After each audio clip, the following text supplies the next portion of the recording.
happens. And then we have this again. Sorry, guys. 1 second. I'm going to give you a brief content warning while I'm trying to get this set up. Brief and respectful reference is going to be made to Aaron Swartz. Abusers in the digital security space will also be mentioned, and abusers' behaviors will be discussed in the abstract. Where possible, I'm going to try to mitigate this with cats, as we do as is the way of our people. Good morning. Thanks for coming to your biennial Dr. Gus homily on human complications and meat body stuff.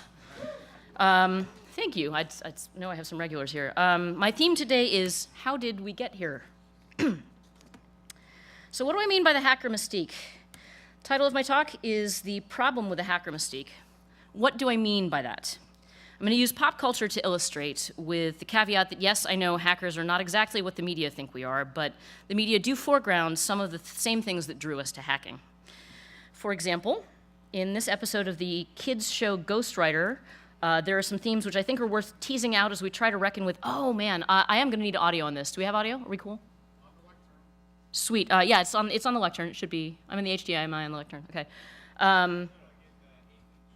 Oh, 1/8 inch? Okay, sorry. More things. There we go. There's one of those. It plugs in here. This is actually moving quite smoothly. There we go. Sorry about that. Forgot what I needed. So in this exact episode of the kids show Ghostwriter, there's a couple of themes which I think are worth teasing out as we try to reckon with what it means to be a hacker, which parts we value, and which parts we maybe want to rethink. So here's the clip.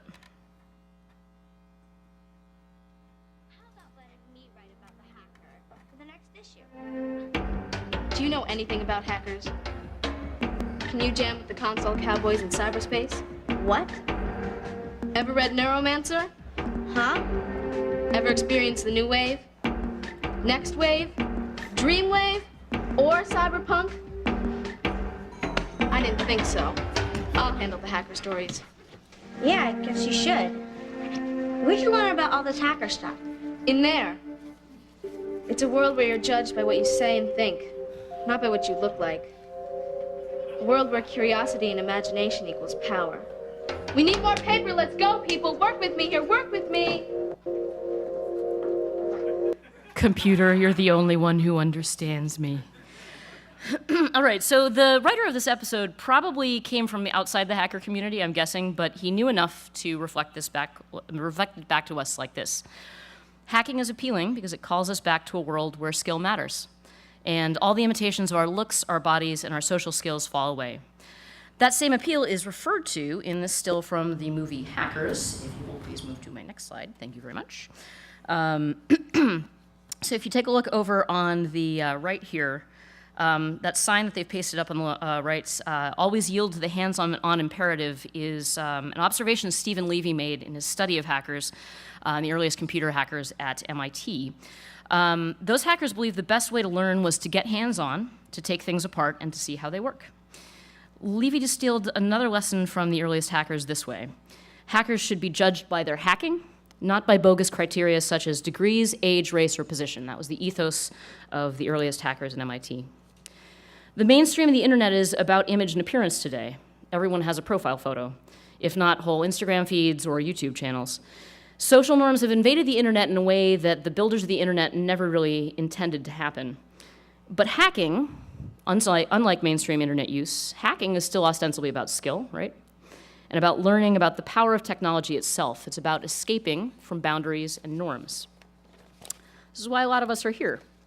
Some of us were not much older than the kids on Ghostwriter when we got involved with Hope or in hacking. I just want to note we have a apparently 12-year-old Matt Blaze in the center there. Future lawyer Alex Urbellis in the upper right there. Jason Scott before he grew a hat. And Lady Ada apparently started in the scene very, very early there. Many other people much younger. So we were not much older than those kids when we got involved in Hope or hacking. We were attracted by the freedom that hacking offered us, or by the thrill of getting away with crossing boundaries. A lot of us are older now. I believe all of us who were here are older now. The question is whether we stayed, right? For some of us, hacking is now work, leaving us with a quandary. Do we still call you by your handle at work? Do we call you Mr. the Plague? For others of us, hacking in this conference are still all play or activism. As our roles change, what are our goals for being at this conference? Are they different from newcomers' goals for the conference? What do we owe each other, newcomers and old heads?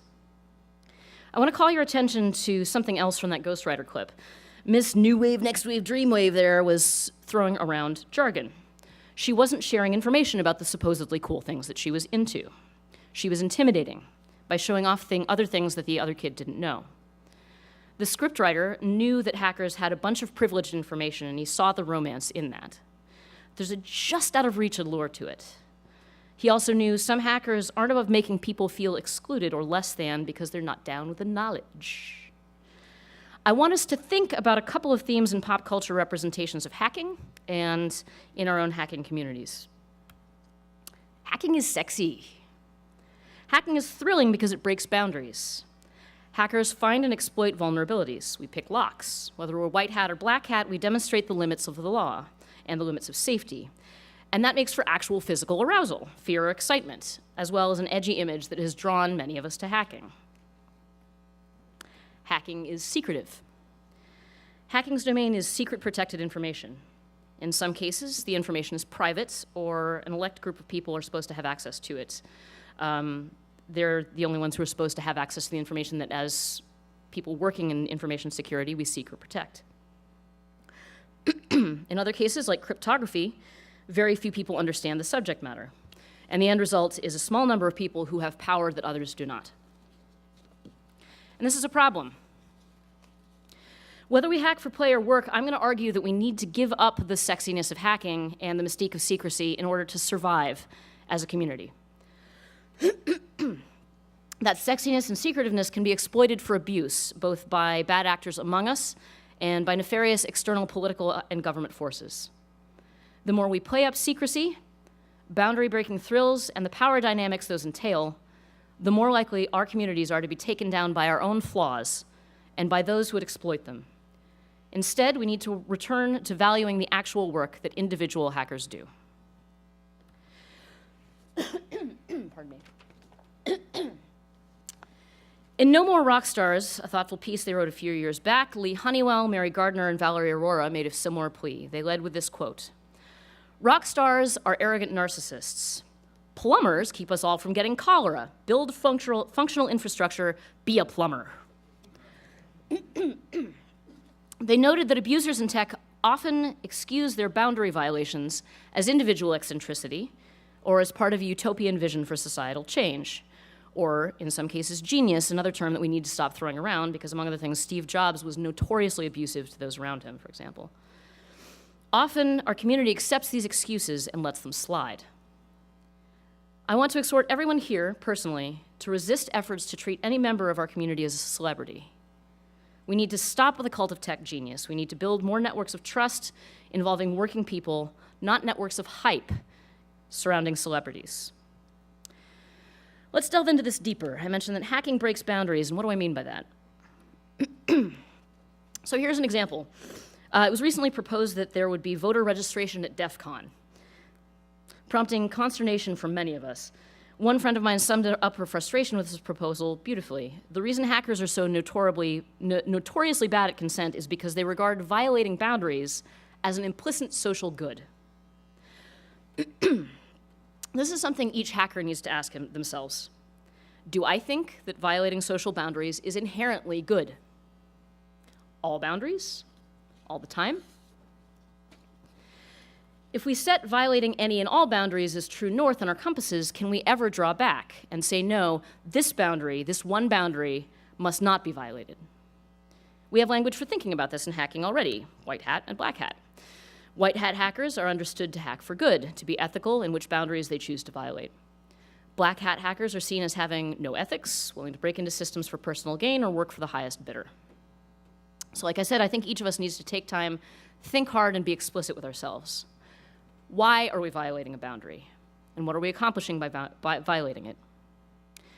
Let's break down what happens when a boundary is violated. Sometimes it is calling society into question. Sometimes it's tied to secrecy and power. Sometimes it's related to marginalization. And sometimes it's potentially putting those involved in legal jeopardy. And frequently, it's exciting. So what do I mean? By calling society into question, much of the well-known work of 2600 magazine and free software efforts have pushed the boundaries of copyright law under the belief that knowing how things work empowers everyday citizens who would otherwise be ruled by corporations whose interest is profit, not human growth and understanding. Queer communities also push the boundaries of gender and sexuality so that we can all live safely and comfortably with ourselves the way we were born and love who we love. How are boundaries tied to secrecy and power? Boundaries can keep people away from information, privileging those who have access to it. Secrecy has been one of the themes of hacking. We work with tools like encryption, which protects secrecy, and tools like WikiLeaks, which shatter it. Secrecy can make it so that security experts have power, which others lack. Boundaries can marginalize or be a tool of the marginalized. Boundaries and centers of power define marginalization. Those who are already on the margins of society may ignore boundaries because they have nothing to gain by staying within them. Again, queer communities have had less investment in maintaining existing boundaries about self-representation and sexuality. There are also now boundaries in place, like code of conduct policies, which are there to declare that we don't want people to be marginalized based on who they are. Boundaries potentially put those involved in legal jeopardy. If the boundary in question is legal, it's about copyright or election protection or about laws about financial fraud, the people violating the boundaries may risk being jailed. This overlaps with other aspects I've mentioned. Copyright violation may call society into question, but still carry legal risk. Same with leaking secrets.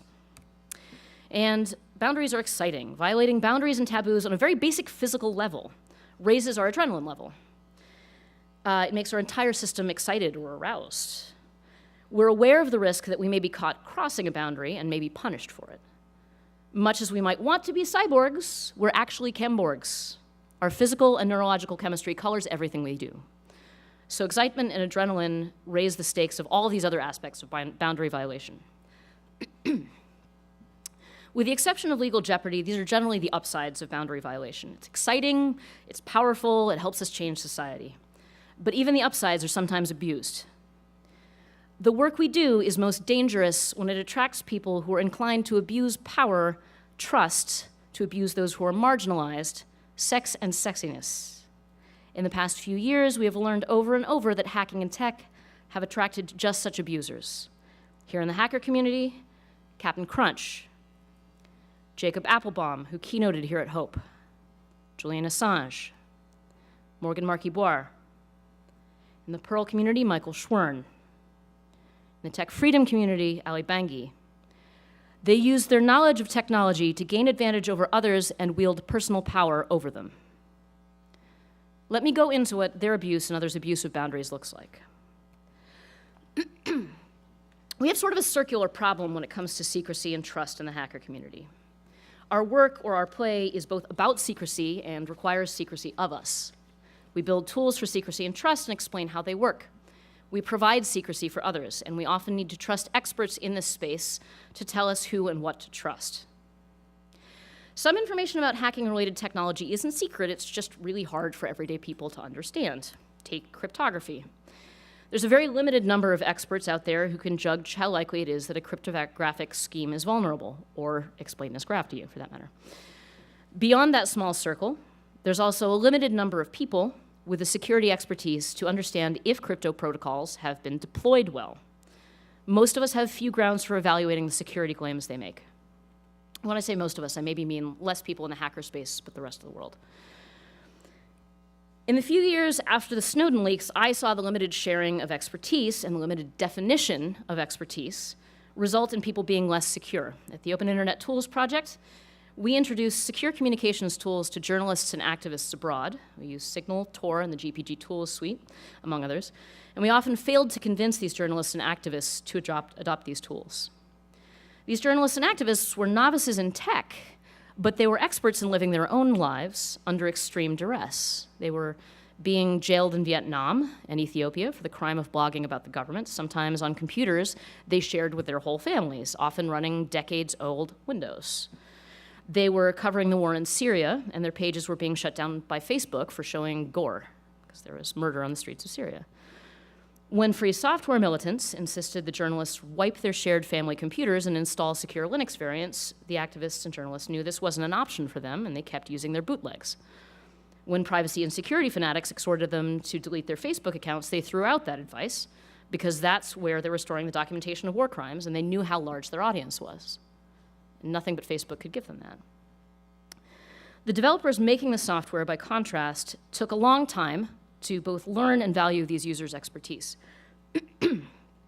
They kept insisting, we can't simplify this idea about public keys, or mobiles are hopelessly insecure.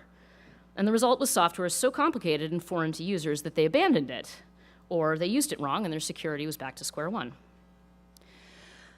Part of our problem here is what they call contempt culture. Hackers may think that we're liberated from social boundaries, but when it comes to your operating system or the programming language you use, I bet your social currency with your friends involves what's? Displays of contempt for Windows users, Windows losers, harsh words for people who believe they're writing secure JavaScript. We don't even think about how our culture is based on demonstrating we're smarter than others. A few Python developers have pointed out that language shaming of PHP tends to be directed at people who come to programming through the non-traditional path of working on WordPress or Drupal installations, a group which is disproportionately female.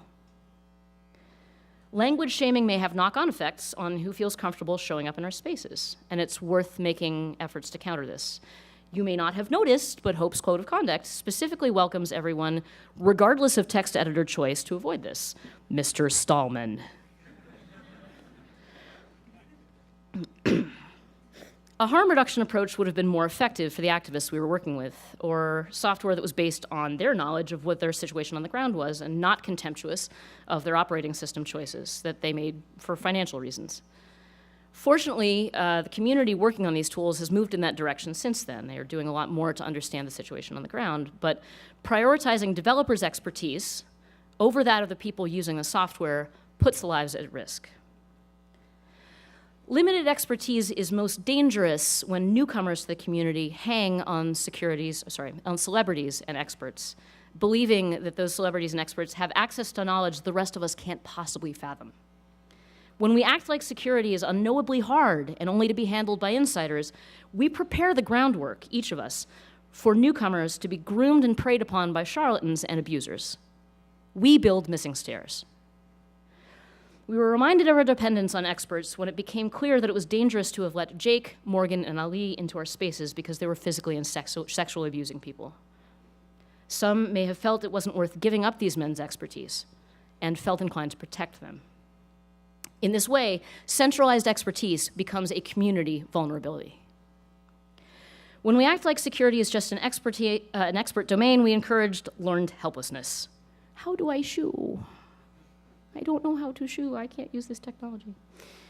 When we emphasize the boundary between our expertise and lay people's ignorance, we may think that we're teaching them how to think like hackers, but we're not.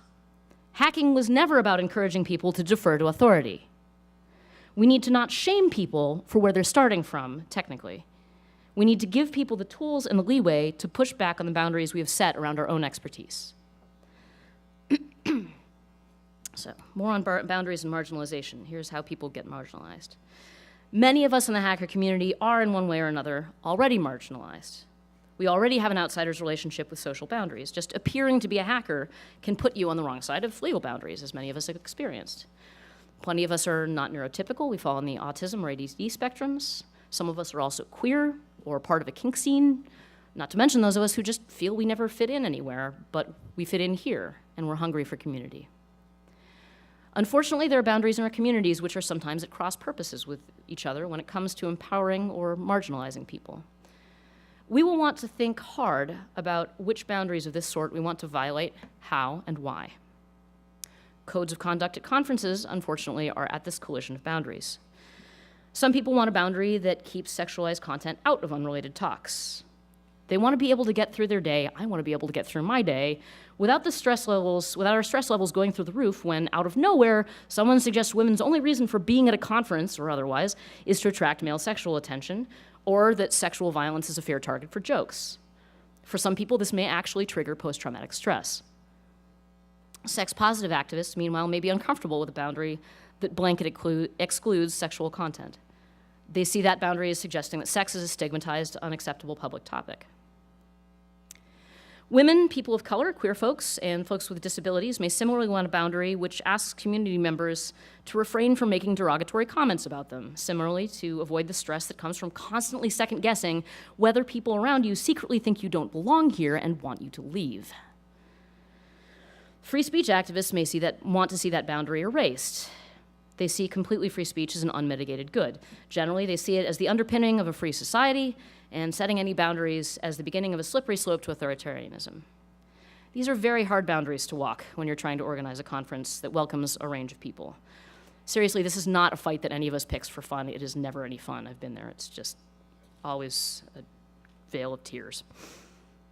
Comedy writers have terms that can help us, each of us, think about whether we're making boundary violations we ethically believe in. They talk about punching up or punching down. You may be familiar with these terms. When a comic tells a joke about people in power, say someone in government or the head of a corporation, that's punching up. When a comic sticks to jokes about people who are still legitimately the targets of physical, legal, and economic threats, Black Lives Matter, trans folks, and generally people who are targets for just being who they are, that's punching down. Punching up takes a poke at perpetrators. Punching down strikes those who have already been struck, the victims. One comic, talking about how punching down often makes for crappy comedy, had this take on free speech. Sure, you have a right to say whatever you want about anyone, but you don't have a right to a platform. The rest of us are not obligated to give you a platform. Sorry, go stand on your own soapbox.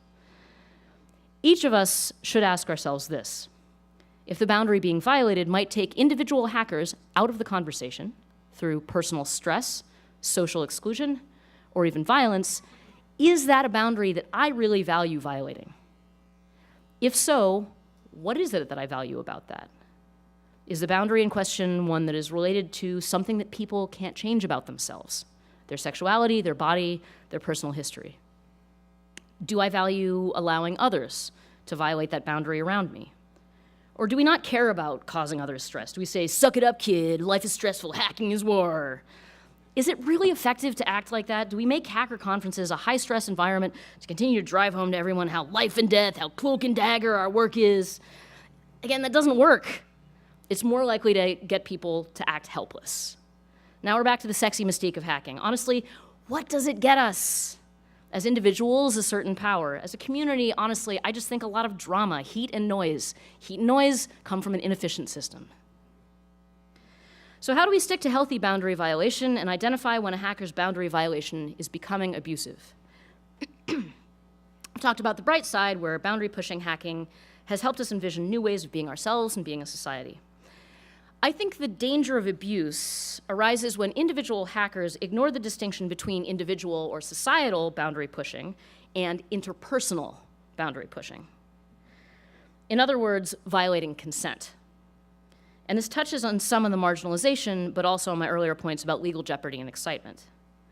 I don't think we need to think about copyright violation or someone biohacking themselves, for example, as indicators of abusiveness. I don't think that's as much of a problem. Copyright violation is punching up. Personal biohacking is somebody's own business. Pushing one-on-one or small group interpersonal boundaries is a more worrying sign. We all need to know what grooming looks like. Not actually this kind of grooming, but it might involve smaller people. And not just because hacking has long been an all ages pursuit, and there are young people among us.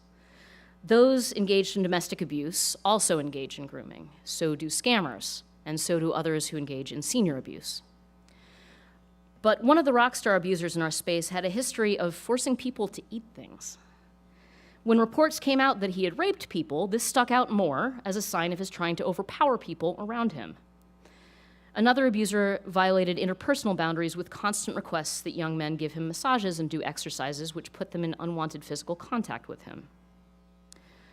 Abusers often target victims who are socially marginalized, already on the outside of boundaries, like I said, many of us hackers, and people who are relatively powerless. This may make the victims more eager for positive attention and less willing to speak out against their abusers. The person doing the grooming makes their victim feel special, giving the victim a positive feeling and a bond they don't want to give up. Abusers may invite victims to violate social boundaries with them. The adrenaline thrill this produces can be attractive. The results can make the victim feel the abuser is the only one they can talk to, as they may be ashamed or obliged to keep illegal behavior a secret. Abusers alternate between supportive and harmful behaviors, gradually violating more and more boundaries. This overcomes resistance and normalizes their harmful behavior. The authors of No More Rockstars thus recommend watching for small signs of boundary pushing, as abusers will often try to push boundaries in order to see what they can get away with, letting others excuse it as their eccentricity. They note that rock stars feel entitled to other people's time, work, and bodies, and this may be an indicator that they feel entitled to other things, like credit for work that others did, or an organization's finances. No More Rockstars recommends concrete steps to avoid this kind of abuse. They recommend not setting up situations which make it more likely that interpersonal boundaries will be violated. These include code of conduct topics I mentioned earlier, taking sex off the table as a topic, or at least taking it off the table in talks that aren't headlined as about sex. That takes away abusers' cover. Individually, talking about sex or fantasies in otherwise non-sexual settings is one way that victims are made to feel sexual contact with the abuser is normal. This is part of what I mean when I say we need to step away from the sexiness of hacking. Setting a code of conduct that asks people to be respectful in how they talk about race, sexual orientation, and gender can also make it clearer when somebody transgresses these boundaries. The authors of No More Rockstars recommend establishing rules about romantic relationships between organizers of events or leaders of organizations. Setting these boundaries can leave less room for someone abusive to bully others and pass it off as normal or reasonable. If we establish boundaries around alcohol or drug use, there are fewer opportunities for an abuser to take advantage of someone who's incapacitated, or worse, as has happened in some cases in our community, for someone to drug people's drinks without being detected. There are also steps to take against abusers who manipulate the power and knowledge of hacking. We can call people out for monopolizing attention and credit. There's the one that I'm sitting in, and there's all the other ones that I'm touching and not actually occupying, right? If someone spends time making themselves look big rather than furthering the work that needs to be done, call them out. If they're monopolizing conversation, call them out, even if they're the hotshot everyone else is referring to. For example, one abuser was known for what people laughingly called story time with him, once taking up 45 minutes of airtime in a series of 5-minute lightning talks. I don't even know how that happens, but if someone is stepping up to be the spokesman at every public opportunity, find a way to support other people in becoming a spokesman. Suggest someone else speak to the journalist or give the talk at that conference. The press also needs to help us on this. If you're a journalist, stop building hacker profiles on the Mystique. For that matter, stop basing profiles on individuals. Ask to speak with a number of people doing concrete work. Cookie licking is another problematic rock star behavior, meaning doing what some kids do to own all the treats, licking every cookie on the plate and putting it back. It's mine now. When someone volunteers to do a lot of work on a project, then fails to do it, or refuses to make their work available to others on the project, that's essentially cookie licking. I once watched Jake extract a tracker that he claimed had been placed on the car of an activist who had already been exploited in an abusive relationship. She had been dating an undercover cop. Jake then insisted on analyzing the tracker himself, and that frustrated the organizers of the event where this happened, who needed to be able to protect everybody else, the hundreds of other activists in attendance, from police surveillance.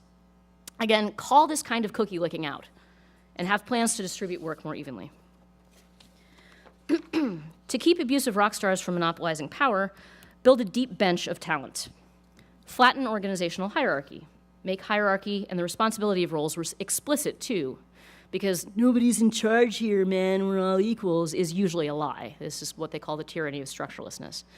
De facto power structures emerge in groups of people. Part of fairness is making clear what the unwritten rules and power structures are. This is how we make sure that individual people don't become central points of failure, whether they're abusers or just people vulnerable to illness or accident. No one person should have the login credentials for a group project's website or GitHub repo. Hope actually nearly lost a website and lost precious time on a cookie-licking web dev a couple years ago. If there's funders that you're working with in your organization, there should be more than one person talking with them. This is also a good way to keep an organization from the founderitis or founder syndrome that Greg Newby gave a talk about some years back. If there's finances involved, there shouldn't just be a backup plan, there should be transparency into where the money is going and coming from. For example, anyone here know about Hope's finances? Just saying. I think it's worth being wary of anyone who wants to take advantage of the cloak and dagger sexiness of hacking.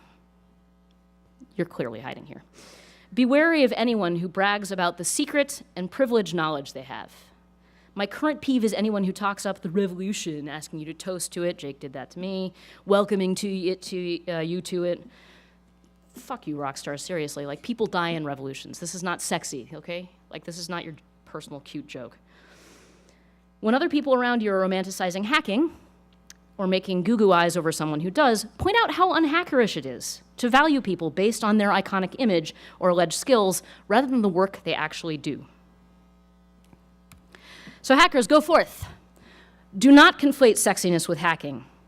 Do not confuse contempt and ideological purity with knowledge or belonging, lest you push people out. Think hard about the boundaries you are violating and why do you think it is good to violate them, each one. Rock stars will fail us. Let's distribute knowledge and failure more widely. Hackers, we can do better. Thank you.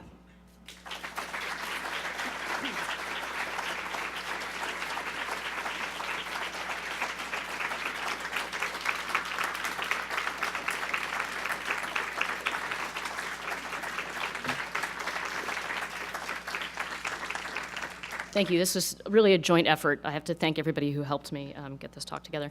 I can't see time. Good God, is it really only 11:30? Yeah. Did I go that fast? That was like 50 slides. Okay.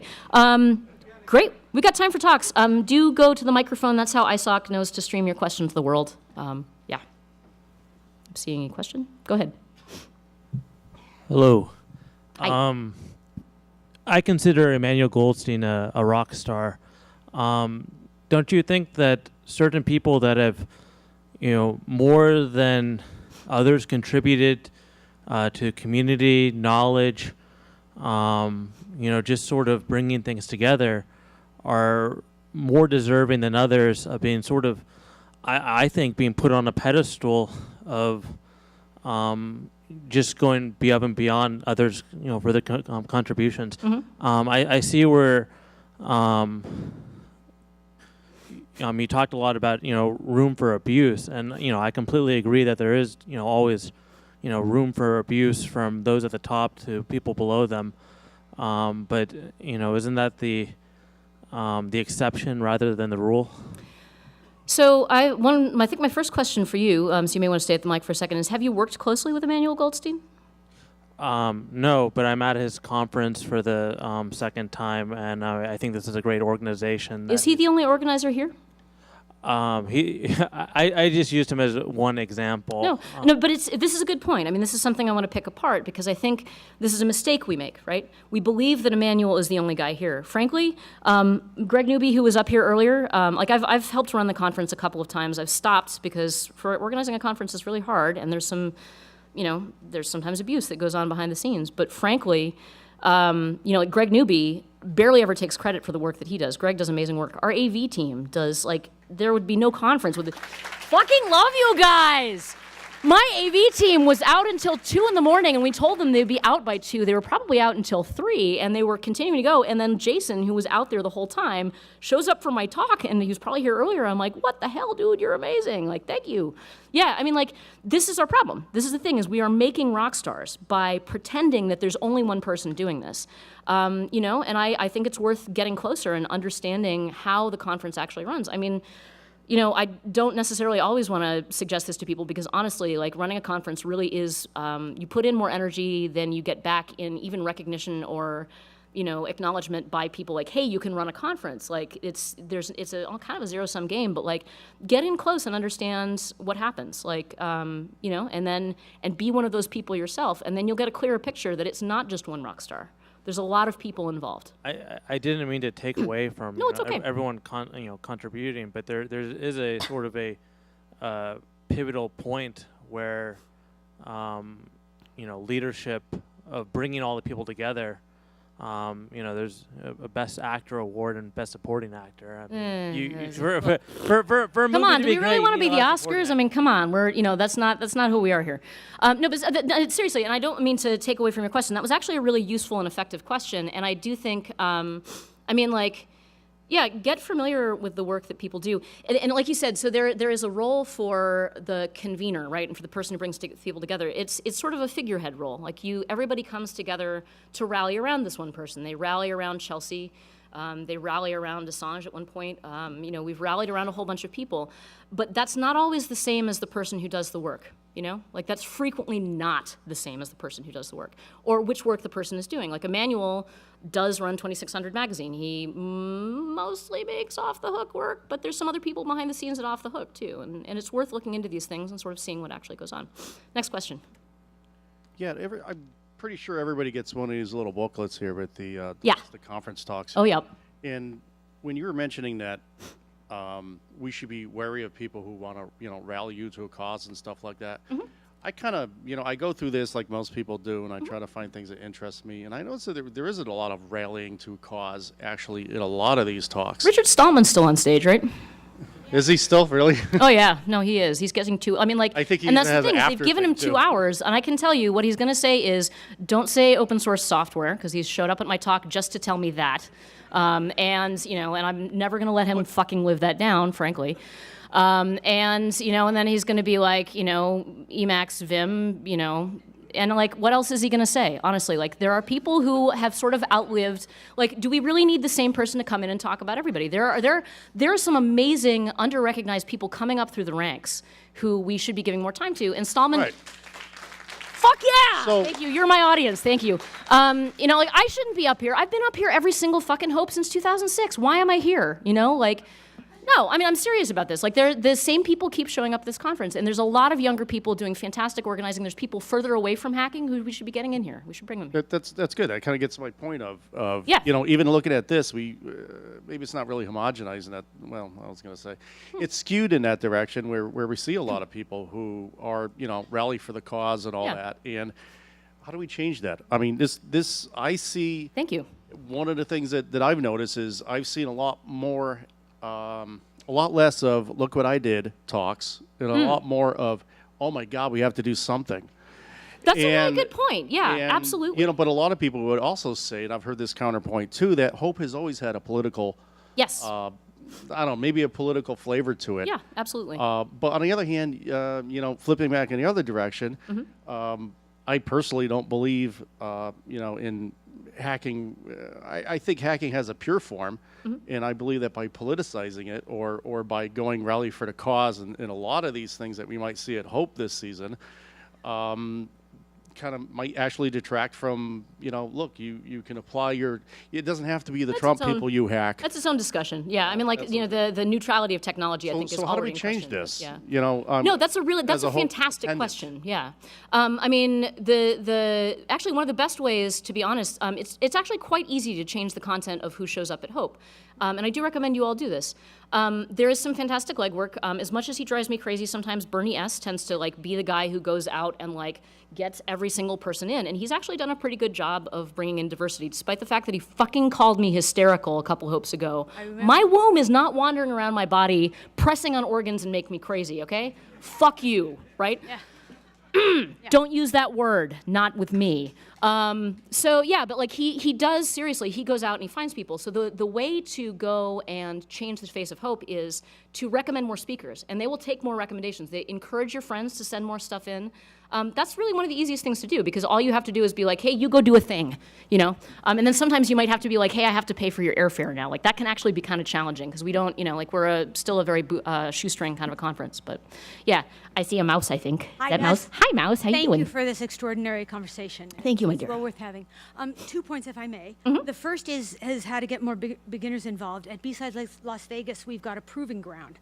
And the proving ground, it takes people who have never given a presentation before but have an idea that they'd like to talk about, matches them with a mentor, they work on the slides, they work on the talk, and then they have a chance to present at Las Vegas. So maybe Cool. we can do something like that with Hope as well. Yes, that would be fantastic. The second point I wanted was to address the first questioner about the idea of putting people on a pedestal.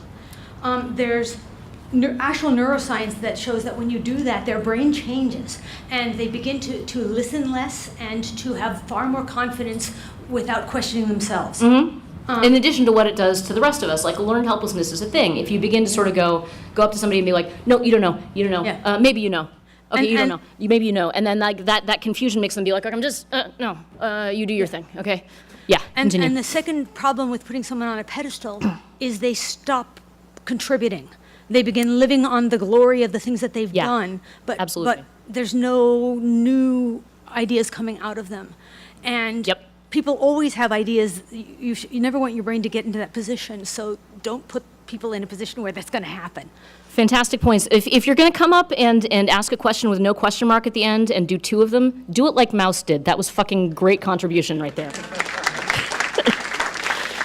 Cool. You guys, this is a great conversation. Let's keep going. Go ahead. Hi. Hi. So, Is that Emmanuel? that is. Hi, Emmanuel. Other Emmanuel. Hi. Yeah, the different Emmanuel. I had a brief question. If Yes. you are in a position where you may be on the opposite side, you may be approaching rock stardom, and you're trying to avoid that, and you want to, like, what is the best way to sort of say, let's change that from the side of, like, being a person who is gaining power, who has the cards? Yeah, that's a good point, and that happens to a lot of us. Like I would say, that happened to me. I mean, I don't know that I have power, but what? Fail more and fail publicly. That's a very interesting one. Also, mentor people, like Mouse, to some extent, like has been brought along by a million years ago. Mouse is now here very much on her own recognizance, but Matt Blaze brought her along a trillion years ago. At Hope. Yeah, so bring young people along. Don't groom them, don't abuse them, but bring them along. And it frequently is a matter of deflecting. Like yesterday, people kept coming to me and be like, "Oh, great concert you had last night. I did almost nothing." And admit what you've done. Admit what you have and have not done. I did almost nothing yesterday. That was largely Justin Gerardo on the organizing, Tamara Yadao, who wasn't even there on the organizing. So really do, and then when it comes to the press, point to if the press comes to you and is like, "Hey, you're so sexy," be like, "These other people are also fantastic, and let's not talk about the sexiness actually." So, trying to reframe things when it comes to somebody trying to set the dialogue, and it's hard with the press. Like every now and again, they'll just try to do it, because people do want to get in on the sexiness and. We just have to work on reframing. So actually, one of the great things that activists frequently do is go learn how to give sound bites, learn how that works so that you don't, you say 50 great things about the actual technology and then something that they take as sexy and then they use the sexy quote, So get educated on how to do that stuff too. So thanks. Next person. Hey, thanks for the great talk. It's a very important subject matter, so I'm really glad that you brought these different things up. I do also, commenting on an earlier comment that was made, I do kind of notice that Hope does have a little bit of a political bent to it as a conference, Yep. and I kind of, for the most part, I kind of find myself comporting with that as a worldview, just as a generic sentiment, not completely, because, it is kind of a herd of cats. Sure. But nonetheless, I kind of notice in this conference in particular, there's more of a theme than usual, I think, and it's kind of anti-Trump, more or less. It's kind of the theme I kind of notice. Do I need to ask what your hat says? It says "Make America Great Again." Absolutely, yeah. So I Said with irony or with directness? Oh no, I'm a nationalist. Yeah. Oh, a nationalist. Okay. Yes. Yeah, but I believe in free movement of people with kind of with things attached a little bit. So anyway, but that's an aside. So I kind of just wonder. I did hear what you said. I like what you have to say about differences in people and kind of respecting that. I also note that John Draper is not in attendance at this conference. Yeah, there was a public statement saying he's not welcome. Right. Yeah. That's Captain Crunch for everybody who doesn't know. That's right. Yeah, one of the guy who kind of popularized what became known as 2600, the frequency. And people might not want to look into that. It's kind of a seminal figure. Anyway, so I kind of. He also was a neurodiverse individual, and there's a lot of eccentricity in our community. Yes. And some things that people might do can be interpreted differently than maybe would be conventionally accepted. So I'm just curious if you think that that it's appropriate to kind of exclude on the basis of, I understand he does have there's a celebrity factor, but if you think it's appropriate to exclude people that may also have celebrity going for them, but, there's a certain dynamic, like with the Me Too movement, where there's a certain, crowd a crowd dynamic that comes back where certain people can come out with claims that may or may not actually have a whole lot Sorry, of basis you in get into the fact. question mark. Yeah, yeah. And so I'm just wondering if you think that it's kind of appropriate to go with more or less like basically a listen and believe point of view, and kind of work with a rules-based system of exclusion. If you don't think that's a little ironic in the context of We have this. evidence. No, we have evidence. I mean, Of- specifically when it comes to crunch. We have people who have been touched by crunch in gross ways that they did not want, right? Like, this is so. What we're talking about is people's actions. If somebody's right to swing their fists collides with somebody else's right to not have their face punched, the person swinging their fist will be asked to leave, and Captain Crunch has been asked to leave. Sure. Right? If it's that blatant, I totally understand. I wonder where this evidence is, and I would like to see it, or I think it should be published. You can talk to Matt Blaze. He has come forward as being somebody who has, and as a matter of fact, and like I expected to get the, hasn't Jacob Applebaum been set up? If you've hung out with Jacob Applebaum for any period of time, it's completely clear that he did the things that he did because, like I said, he's constantly violating people's boundaries in ways that are like really freaky. And it is a disservice to those of us who are neurotypical to excuse abusers by saying, oh, it's just because they're neurotypical, right?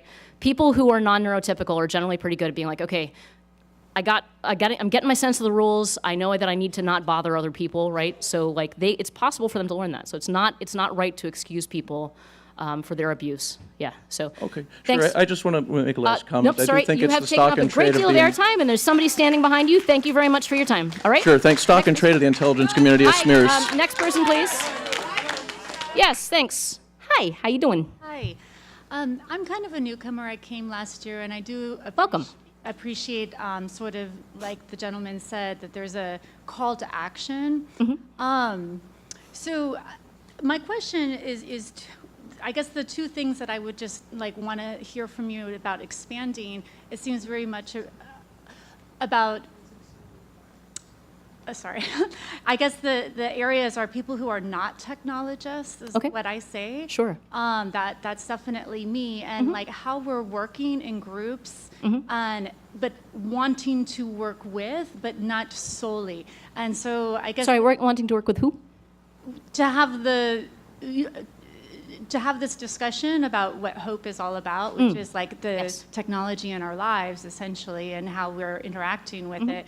But so how we can engage with that really in a diverse way. And also I think the other point that often doesn't get mentioned, we talked about abuse, but we don't really talk about the sort of other ways that we're challenged in terms of oppressed communities, and again, like the intention that we're trying to bring into that. So that's, I guess, So I think let me make sure that I'm understanding your questions. Your first question was how do non-technologists engage in the community? And yeah, I mean, I guess like I would just like to have a space where are they willing to engage, or is it just like tech people talking to tech people? Okay. A lot. I guess like that's what it seems like sometimes So- there's, when you talk Yeah. about punching up or punching down, it's difficult sometimes for me to not want to punch up, and I feel sometimes like I'm punching up at people who are technologists. that was a point that was brought up to me while I was writing this talk was